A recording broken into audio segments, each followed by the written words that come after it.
प्रदेश ने 3,307 करोड़ रुपए के 27 समझौता ज्ञापन किए हस्ताक्षरित। उद्योग मंत्री बिक्रम सिंह की अध्यक्षता में चंडीगढ़ में राज्य सरकार ने विभिन्न औद्योगिक क्षेत्रों में 3,307 करोड़ रुपए के 27 समझौता ज्ञापन हस्ताक्षरित किए, जिससे प्रदेश के लगभग 15,000 लोगों को प्रत्यक्ष और अप्रत्यक्ष रूप से रोजगार के अवसर प्राप्त होंगे। इस अवसर पर उद्योग मंत्री बिक्रम सिंह ने कहा कि प्रदेश अन्य पड़ोसी राज्यों पंजाब, हरियाणा, उत्तराखंड और दिल्ली से व्यापार में सुगमता में आगे है। उन्होंने कहा कि मुख्यमंत्री जयराम ठाकुर के नेतृत्व में प्रदेश सरकार उद्यमियों को राज्य में निवेश के लिए हर संभव सुविधाएं, प्रोत्साहन और रियायतें प्रदान कर रही है। राज्य सरकार निवेशकों को किफायती दर पर भूमि, निर्बाध विद्युत आपूर्ति और सुलभ प्रशासन जैसे विशिष्ट लाभ प्रदान कर रही है। उन्होंने कहा कि कुछ निवेशक प्रदेश में इथेनॉल इकाइयां स्थापित करने में रुचि दिखा रही हैं। कृषि मंत्री वीरेंद्र कंवर ने किया महाशक्ति पीठ संग्रहालय की आध्यात्मिक वानिकी परियोजना का लोकार्पण। विश्व विख्यात महाशक्ति पीठ संग्रहालय की आध्यात्मिक वानिकी परियोजना का लोकार्पण ग्रामीण विकास, पंचायती राज, पशुपालन, कृषि एवं मत्स्य मंत्री वीरेंद्र कंवर ने श्री नैना देवी में किया। उन्होंने मंदिर वानिकी के अंतर्गत अंतर्राष्ट्रीय महाशक्ति पीठ संग्रहालय के समीप परिजात का वृक्षारोपण किया। मंदिर न्यास प्रशासन और वन विभाग द्वारा आरंभ किए गए इस आध्यात्मिक वानिकी ड्राइव के अंतर्गत आध्यात्मिक वाटिका में परिजात, रुद्राक्ष, हार श्रृंगार, शनि और आंवला आदि विभिन्न पौधों का रोपण किया गया। उन्होंने कहा कि महाशक्ति पीठ संग्रहालय की स्थापना के लिए प्रदेश सरकार द्वारा बजट का प्रावधान किया गया है और इस संग्रहालय को निकट भविष्य में आरंभ कर दिया जाएगा। इसके अंतर्गत सभी शक्तिपीठों में आध्यात्मिक वानिकी के अंतर्गत पौधारोपण किया जा रहा है।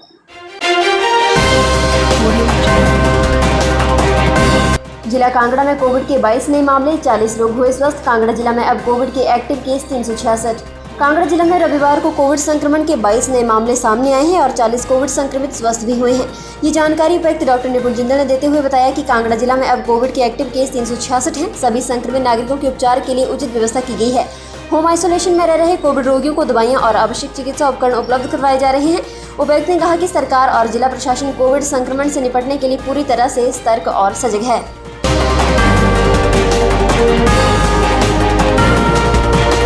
राष्ट्रीय मुद्रीकरण पाइपलाइन के खिलाफ युवा कांग्रेस का प्रदर्शन, राज्यपाल को भेजा ज्ञापन। पच्छाद युवा कांग्रेस ने केंद्र सरकार की राष्ट्रीय मुद्रीकरण पाइपलाइन के खिलाफ राजगढ़ में रोष प्रदर्शन किया और एसडीएम राजगढ़ के माध्यम से राज्यपाल के नाम एक ज्ञापन भी सौंपा। रोष प्रदर्शन में जिला सिरमौर युवा कांग्रेस अध्यक्ष वीरेंद्र जाल्टा विशेष रूप से उपस्थित रहे। वीरेंद्र जाल्टा ने कहा कि राष्ट्रीय मुद्रीकरण पाइपलाइन एक देश बेचो योजना है। जनता के खून पसीने की कमाई से बनी सरकारी संपत्तियों को मोदी सरकार अपने 4-5 पूंजीपतियों को बेचना चाहती है। जैसे जैसे सरकारी संपत्तियां निजी हाथों में जाएंगी, युवाओं के लिए रोजगार के अवसर खत्म होते जाएंगे।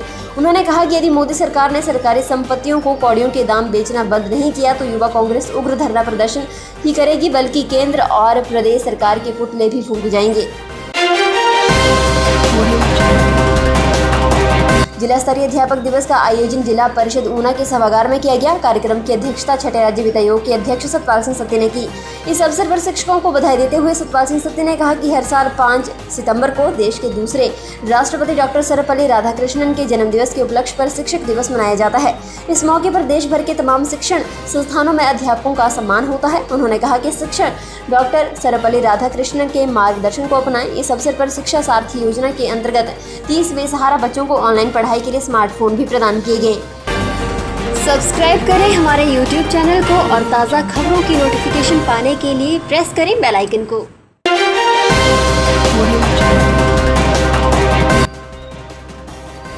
अवैध खनन तो हो रहा है पर ज्यादा नहीं। प्रदेश में स्वां नदी में कमेटी को सामान्य दिखी हालात।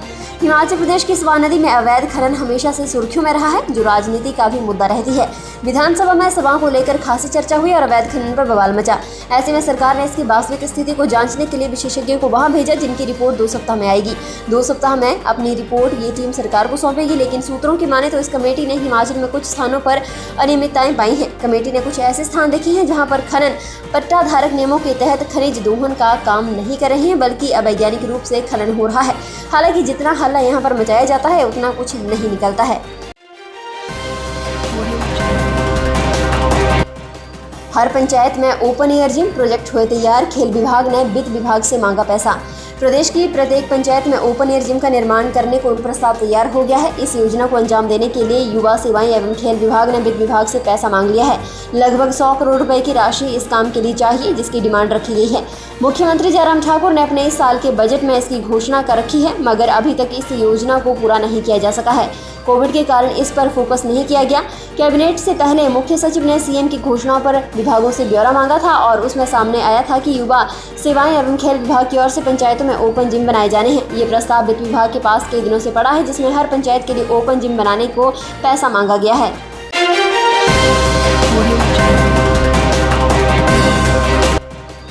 चीड़ की पत्तियों से तैयार होगा ईंधन, नौणी विश्वविद्यालय के वैज्ञानिकों ने किया सफल परीक्षण।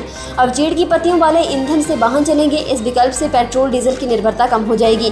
ईंधन को लेकर पेट्रोल पदार्थों के लगातार दोहन और बढ़ती कीमतें जहां चिंता का विषय बनी हुई है, वहीं दुनिया भर में इसके वैकल्पिक स्रोतों को लेकर शोध जारी है। नौणी विश्वविद्यालय के वैज्ञानिकों ने चीड़ की पत्तियों से ऐसा ईंधन तैयार करने में सफलता प्राप्त की है। चीड़ की पत्तियों से निकले ईंधन से गाड़ियां दौड़ेंगी, जिसका नौणी विश्वविद्यालय के वैज्ञानिकों ने सफल परीक्षण किया है।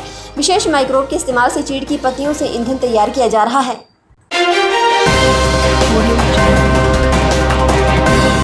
फिलहाल के लिए बस इतना ही, और बड़ी खबरों के लिए बने रहे न्यूज़ सुपर भारत के साथ।